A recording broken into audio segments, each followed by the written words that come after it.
सभी दोस्तों को नमस्कार। स्वागत है आपका गॉड ऑनलाइन क्लासेस में। दोस्तों, जैसा कि आज आप देख ही रहे हैं स्क्रीन पर भी, आज एक महत्वपूर्ण विषय के ऊपर मैं चर्चा करने जा रहा हूं और इसकी जो डिमांड की गई थी आप लोगों की तरफ से बहुत ज़्यादा की गई थी।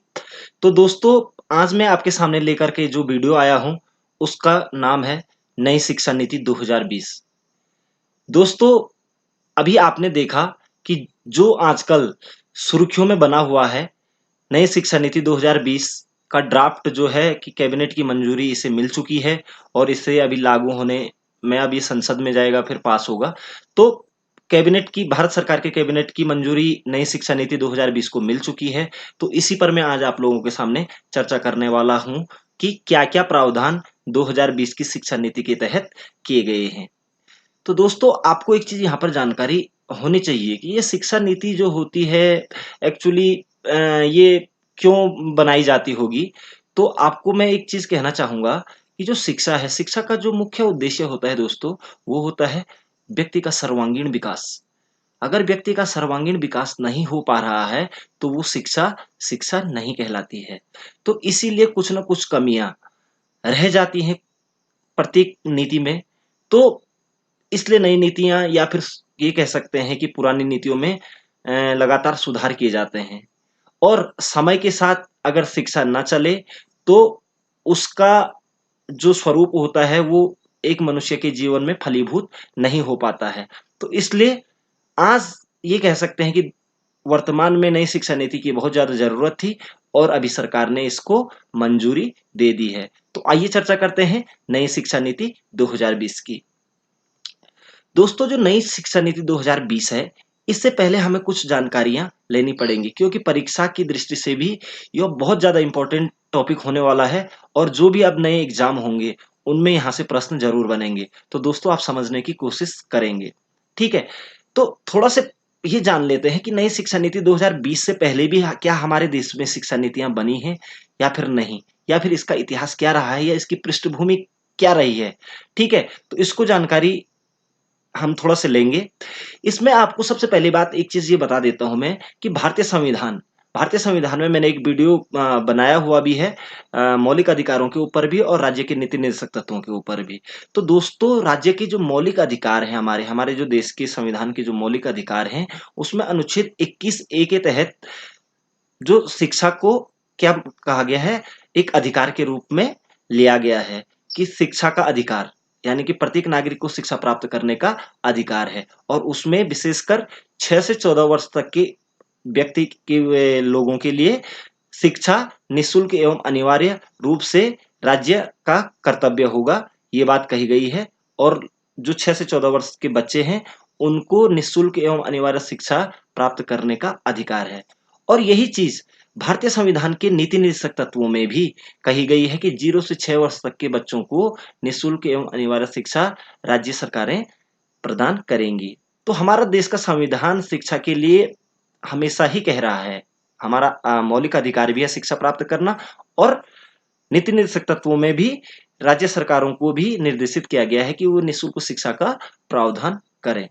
ठीक है, क्योंकि बिना शिक्षा के दोस्तों मनुष्य का जो जीवन होता है वो एक जानवर की भांति होता है।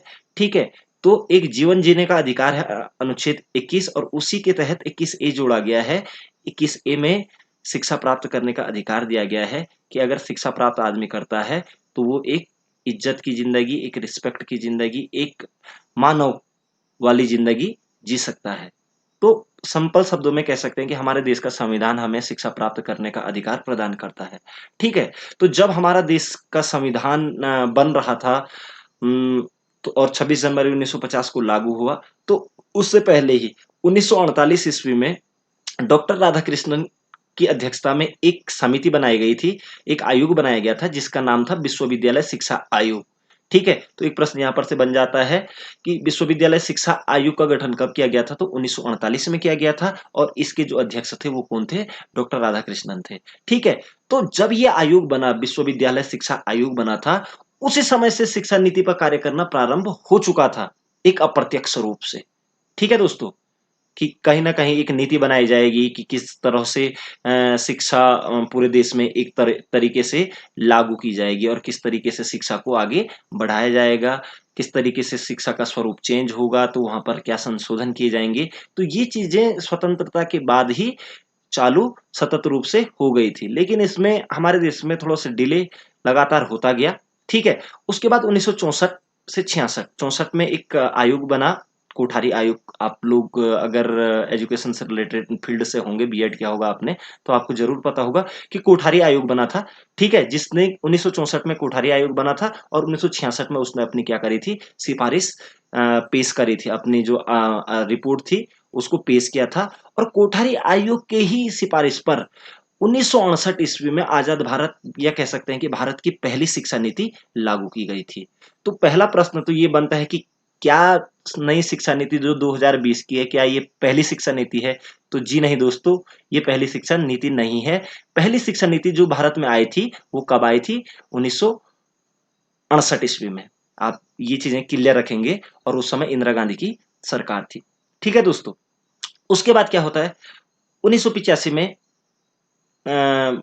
शिक्षाविद हमारे आपसी डिस्कशन से, ठीक है ना, अ, सिफारिश करते हैं कि एक नई शिक्षा की व्यवस्था हमारे देश के अंतर्गत होनी चाहिए। तो 1986 ईस्वी में दूसरी बार राष्ट्रीय शिक्षा नीति लागू की जाती है राजीव गांधी की सरकार में। तो याद रखिएगा, दूसरी शिक्षा नीति, पहली शिक्षा नीति 1968 ईस्वी में आई थी और दूसरी शिक्षा नीति 68 को जस्ट अपोजिट कर दीजिए, तो 68 को अपोजिट करेंगे तो 86 बन जाता है दोस्तों। तो दूसरी जो शिक्षा नीति आई थी भारत में, वो आई थी 1986 में, ठीक है? और इसमें फिर 1992 में बदलाव किए गए, कुछ बदलावों के साथ किया गया। फिर इसमें नए-नए चीज़ें जोड़ी गई। 1992 में इसमें बदलाव किए गए। फिर 2002 में एक शिक्षा से संबंधित प्रावधान किया, सर्व शिक्षा अभियान आया। 2005 में एनसीएफ को इसमें जोड़ा गया। ठीक है? 2009-10 की अगर बात करें तो आरटीई एक्ट आया। ठीक है? तो बहुत सारी चीज़ें सुधार पर सुधार हो रहे हैं शिक्षा के ऊपर।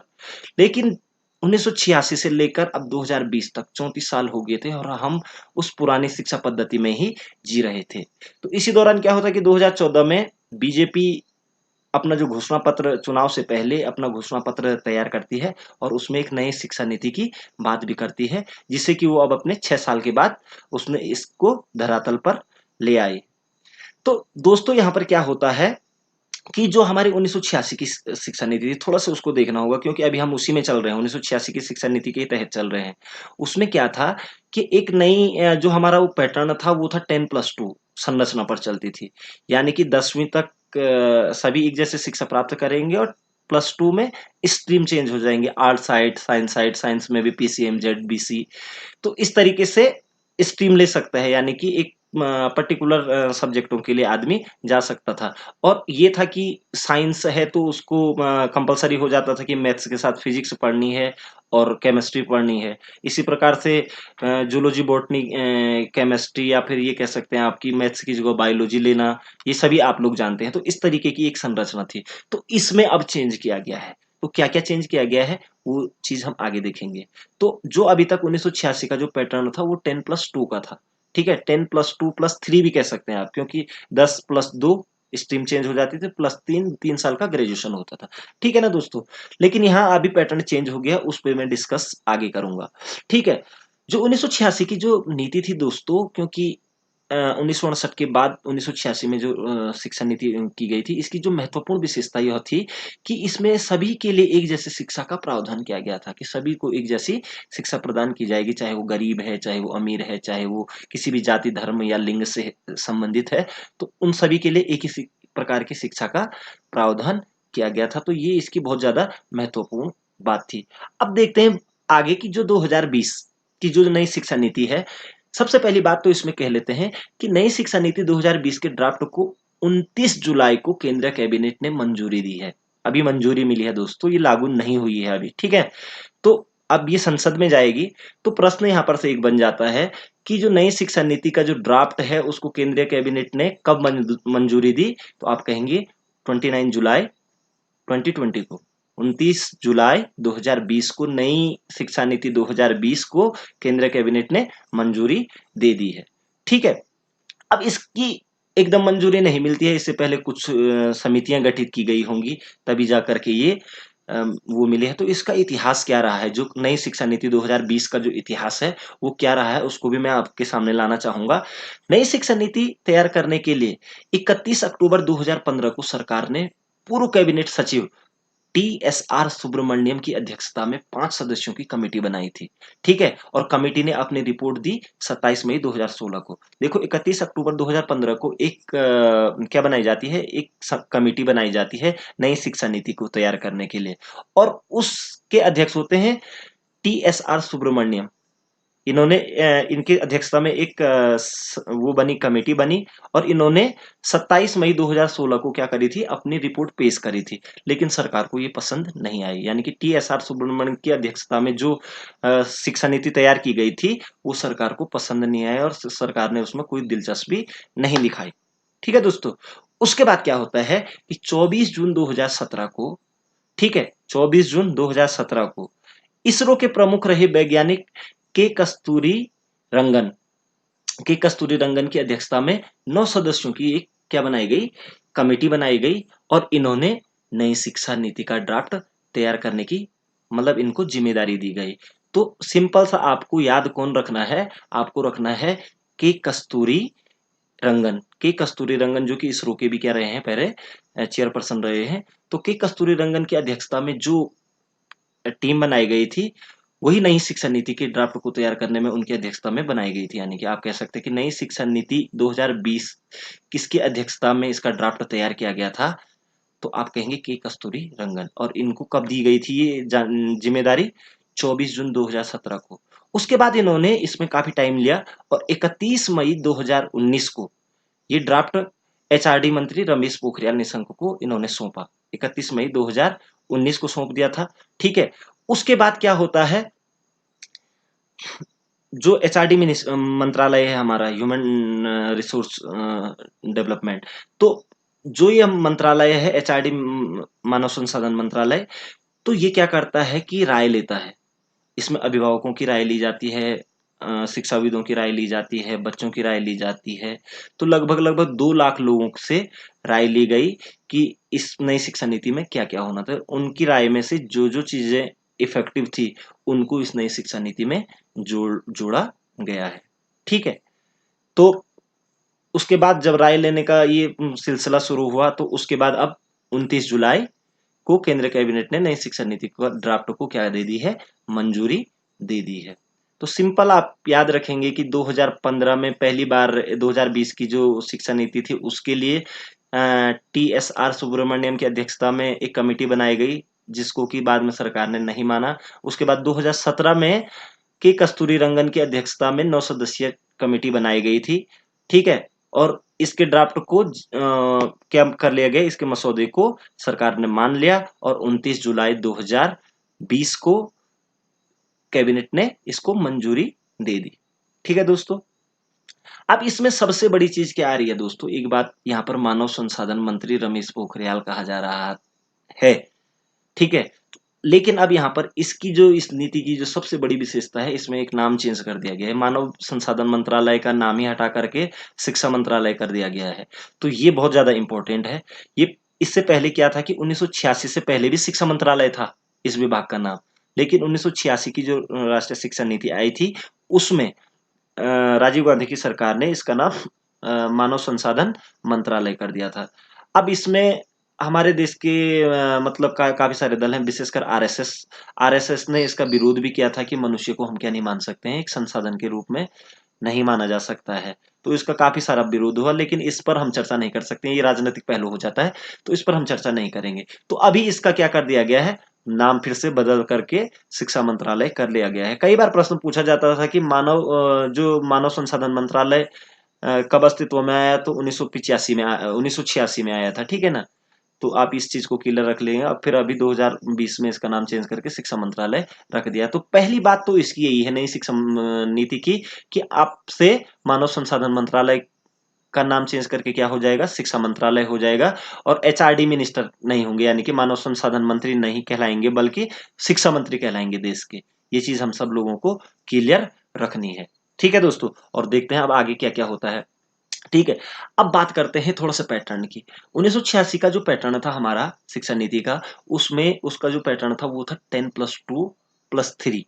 ठीक है, यानी कि 10वीं तक, इससे पहले भी मैं बात कर चुका हूं कि 10वीं तक एक जैसी शिक्षा, मतलब कोई स्ट्रीम नहीं, और +2 के लिए आपको स्ट्रीम में डिवाइडेड हो जाता था बच्चा।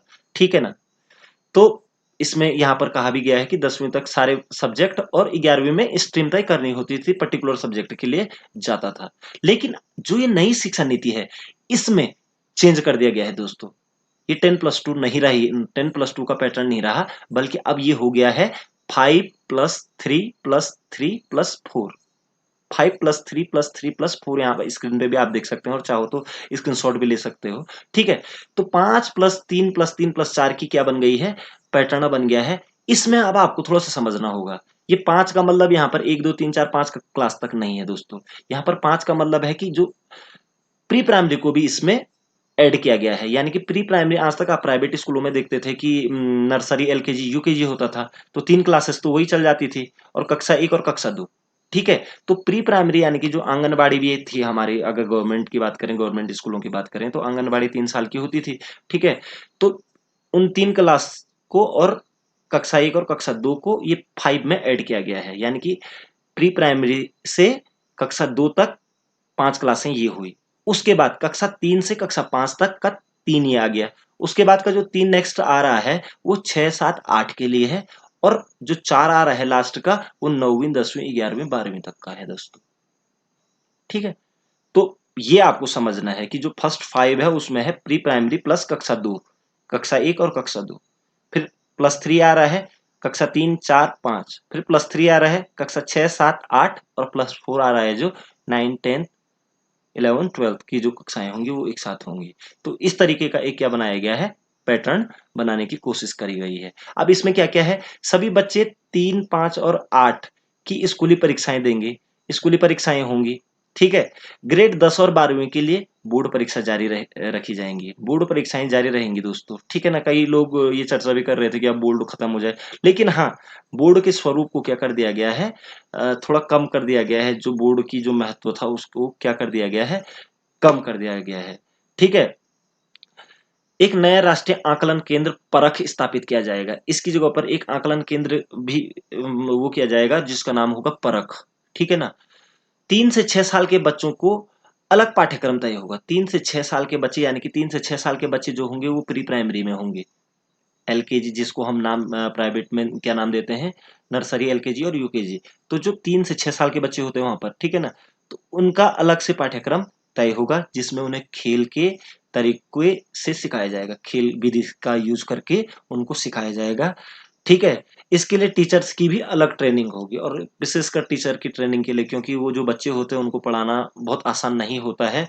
तो खेल खेल में कैसे सिखाएंगे, तो उनके लिए टीचरों की पहले ट्रेनिंग होगी, उसके बाद ये फॉलो कराया जाएगा। ठीक है, उसके बाद कक्षा 1 से 3 तक के बच्चों को, यानी कि 6 से 9 साल के बच्चों को लिखना पढ़ना आ जाए, इस पर खास जोर दिया जाएगा।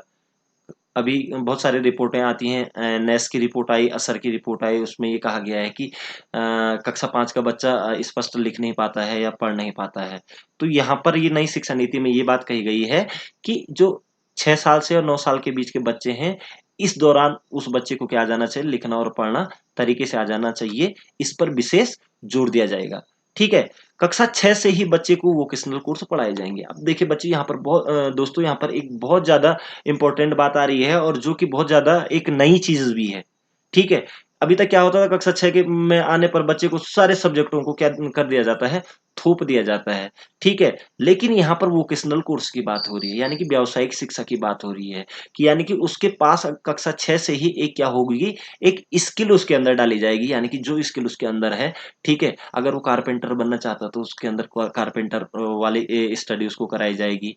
कोई भी, मतलब ये कह सकते हैं कि वोकेशनल, उसको व्यावसायिक बनाना तैयार कक्षा 6 से ही वो हो जाएगा। ठीक है, यानी जिसमें बच्चे को कोई स्किल सीख पाएगा।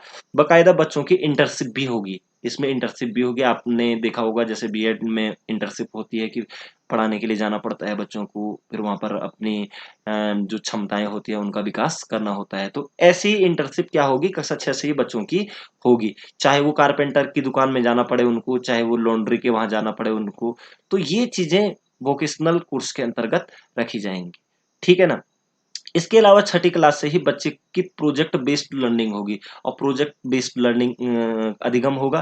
कोडिंग सिखाई जाएगी, यानी कि कंप्यूटर कोर्स पर विशेष ध्यान देगा। हो सकता है बच्चा ऐप बनाना सीख जाए, इस तरीके के मतलब कंप्यूटर कोडिंग भाषा C++, इस तरीके का मतलब कंप्यूटर से रिलेटेड और डिजिटल माध्यम से उसको शिक्षित किया जाएगा कक्षा छठी से ही। तो ये एक बहुत बड़ा चैलेंज भी है यहाँ पर, मैं आपको बता दूं, क्योंकि जिस हिसाब से हालात है हमारे देश में, चाहे वो कनेक्टिविटी से रिलेटेड है, चाहे, तो ये चीज एकदम कर पाना थोड़ा से मुश्किल भी होगा और टाइम भी इसमें लगेगा। आगे देखते हैं इसमें क्या क्या है। स्कूलों के सिलेबस में बदलाव किया जाएगा। ठीक है, जो परंपरागत पुराना सिलेबस चल रहा है उसमें भी क्या किया जाएगा, बदलाव किया जाएगा। नए सिरे से पाठ्यक्रम तैयार किए जाएंगे और वो पूरे देश में एक जैसे होंगे। तो ये बहुत बड़ी चीज आ गई है, एक देश एक शिक्षा वाली बात हो रही है कि सब पूरे देश में एक ही जैसी शिक्षा का पाठ्यक्रम तैयार किया जाएगा। ठीक है ना, और नया किया जाएगा। ठीक है, कक्षा 5वीं तक बच्चों को मातृभाषा में शिक्षण कराया जाएगा। बहुत ज्यादा चैलेंजिंग और इंटरेस्टिंग एंड आप कह सकते हैं कि नया। ठीक है, तो कक्षा 5 तक बच्चों को मातृभाषा में ही शिक्षण कराया जाएगा। मातृभाषा का मतलब दोस्तों हिंदी से नहीं है यहाँ पर। ठीक है, प्रत्येक राज्य और प्रत्येक क्षेत्र की अपनी मातृभाषा अलग अलग होती है। हमारे देश में विभिन्न प्रकार की भाषाएं हैं। तो यानी कि मातृभाषा में आप ये भी कह सकते हैं कि क्षेत्रीय भाषाओं को भी क्या किया जाएगा, जोड़ दिया जाएगा। जहाँ की मातृभाषा, जिसकी मातृभाषा हिंदी है उनको हिंदी, जिसकी तेलुगु है वो तेलुगु में शिक्षण करेगा, कक्षा 5वीं तक अनिवार्य हो जाएगा। तो यहाँ पर एक चैलेंजिंग आने वाला है। प्लस दूसरी बात ये भी है कि जो इंग्लिश मीडियम वाले स्कूल हैं, क्या वो एक चीज कर पाएंगे, इस पर अभी आगे कुछ ना कुछ प्रॉब्लम तो आने वाली है दोस्तों। तो देखते हैं आगे जब लागू होती है या उससे पहले इस पे जब संसद में बहस छिड़ेगी तो वहां पर क्या क्या बात आती है, क्योंकि एक फॉर्मेट है।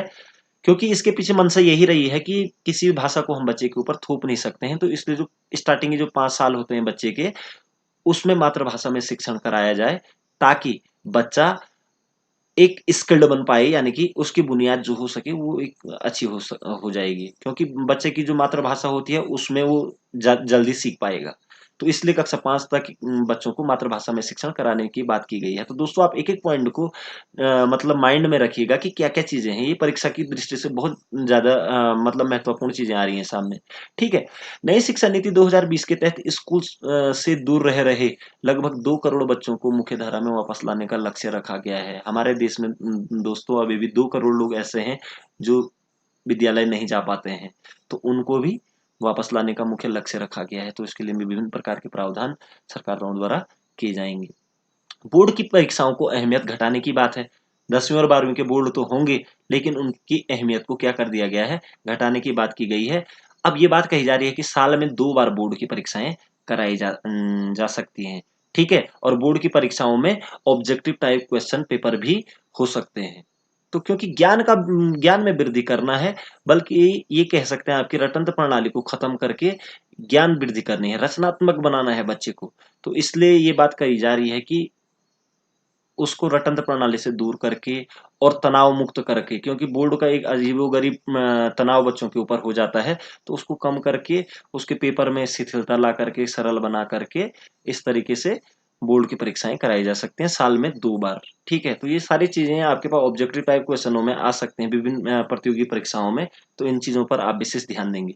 ठीक है, बच्चों के रिपोर्ट कार्ड में मूल्यांकन सिर्फ टीचर ही नहीं लिख पाएंगे। अब एक बहुत अच्छी चीज आ रही थी, आज तक का जो भी रिपोर्ट कार्ड बनता था बच्चों का, उसमें क्या होता था कि बच्चे का रिपोर्ट कार्ड विषय वाइज टीचर क्या करता था, अंक या ग्रेड जो भी होते हैं उनको चढ़ा दिया जाता है। ठीक है, लेकिन अब क्या होगा, जो मूल्यांकन होगा, जो उसका रिपोर्ट कार्ड होगा, उसमें बच्चा भी अपना मूल्यांकन करेगा, बच्चे का दोस्त भी उसका मूल्यांकन करेगा, और टीचर द्वारा भी किया जाएगा।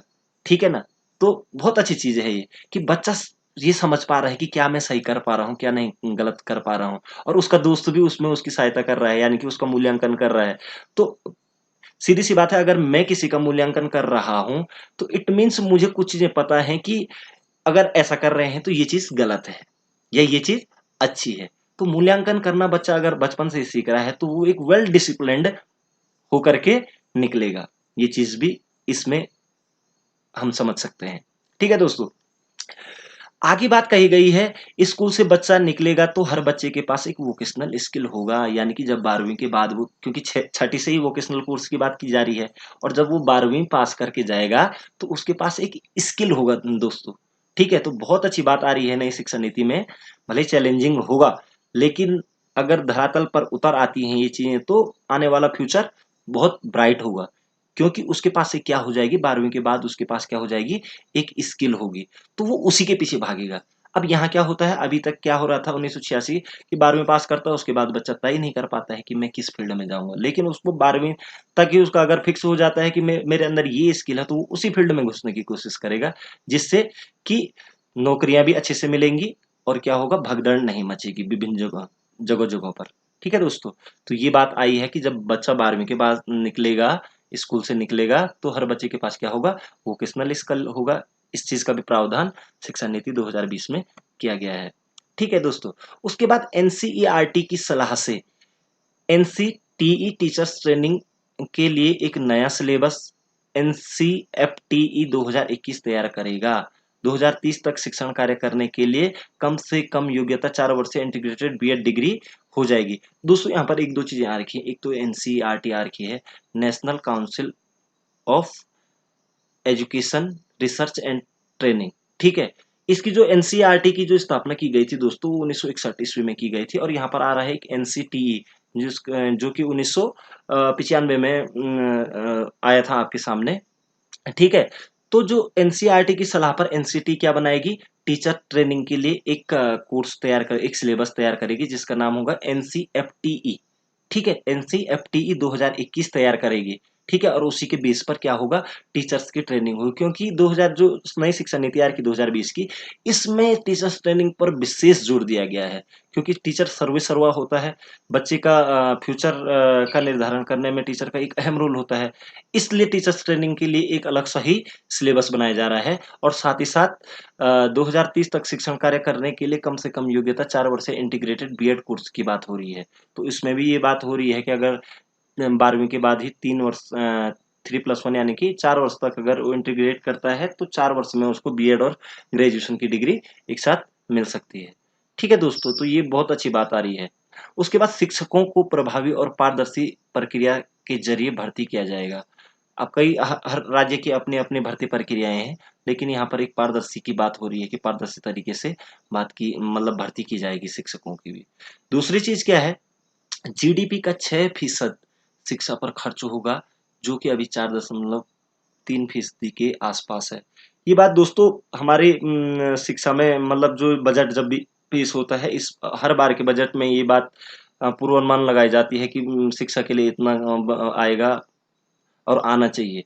अभी ये बात हो रही है कि नई शिक्षा नीति में ये बात की जा रही है कि बजट का 6% शिक्षा पर ही खर्च होगा। तो अगर ये होता है तो ये बहुत ही ज़्यादा बेस्ट और हेल्पफुल रहेगा, जो हमारी शिक्षा नीति 2020 की है उसको धरातल पर लाने के लिए। तो जीडीपी का कितना प्रतिशत खर्च करने की बात हो रही है शिक्षा के ऊपर, 6% आप लोग माइंड में रखेंगे। अब ये तो दोस्तों हो गई प्राथमिक शिक्षा की, मतलब ये कह सकते हैं स्कूली शिक्षा की अगर हम बात करें, तो ये बहुत सारी चीजें हमने इसके अंतर्गत देखी कि टीचर्स ट्रेनिंग होगी, 5वीं तक मातृभाषा की पढ़ाई नेसेसरी हो जाएगी। ठीक है, और शिक्षा पर खर्च 6% होगा। ठीक है, बहुत सारी चीजें हमने इसके अंतर्गत देखी। अब थोड़ा से आगे देखते हैं कि जो हायर एजुकेशन है, उसमें इसमें क्या-क्या मुख्य प्रावधान किए गए हैं। तो पहला जो प्रावधान है, वो है मल्टीपल एंट्री एंड एग्जिट होगा। दोस्तों आपने देखा होगा कई बार क्या करता है कि जैसे मैं एक सिंपल सी बात कह रहा हूँ कि कई बार बच्चे क्या करते हैं कि जैसे बीटेक में उन्होंने क्या लिया, एडमिशन लिया, और हो सकता है कि उन्होंने 2 सेमेस्टर या 4 सेमेस्टर पढ़े, और उसके बाद उनका माइंड नहीं काम करता है या समझ से कम आती है, और उनका मन ये करता है कि मैं किसी दूसरे कोर्स को करूं। ठीक है, तो इस चीज का विशेष ख्याल रखा गया है कि मल्टीपल एंट्री यानी कि अलग अलग जगह भी एंट्री हो सकती है। तो इसके लिए क्या किया गया है कि अगर वो एक मतलब 1 साल के लिए पढ़ता है तो उसको सर्टिफिकेट मिलेगा, 2 साल पढ़ने पर डिप्लोमा उसको मिलेगा, और अगर पूरा कोर्स करता है तो उसको डिग्री मिलेगी। तो ये एक नई चीज आई है, मल्टीपल एंट्री एंड एग्जिट, यानी कि बीच में आप एग्जिट करते हो तो आपको सर्टिफिकेट, डिप्लोमा और डिग्री का प्रावधान कर दिया गया है, जो कि इससे पहले नहीं था। इससे पहले ये था कि अगर आपने बीच में छोड़ दिया तो ना आपको सर्टिफिकेट मिलेगा, ना आपको, यानी कि आप फेल माने जाते थे कुल मिलाकर के, ठीक है, और आपका कोई महत्व नहीं रह जाता था उस, ठीक है। अभी बीए बीएससी जैसे ग्रेजुएशन कोर्स 3 साल के होते हैं। अब नई वाली पॉलिसी में कई प्रकार के विकल्प होंगे।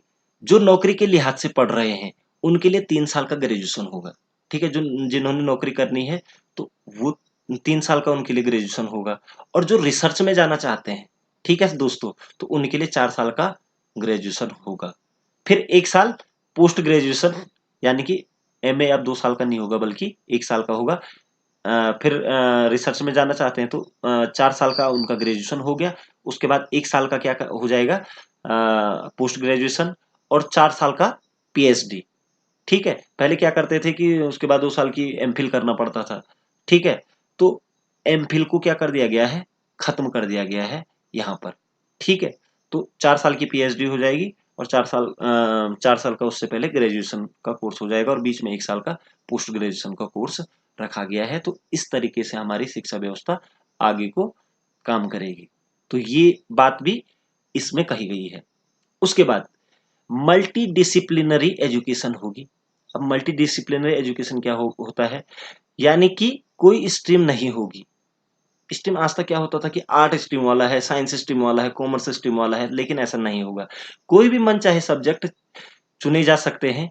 यानी कि अगर कोई फिजिक्स में ग्रेजुएशन कर रहा है तो उसका म्यूजिक, अगर उसकी म्यूजिक में रुचि है तो म्यूजिक भी साथ में पढ़ सकता है। कई बार होता है ऐसा कि एक बच्चा मैथ्स में बहुत अच्छा होता है और उसको ड्राइंग का भी बड़ा अच्छा शौक है, लेकिन वो ड्राइंग नहीं ले सकता है।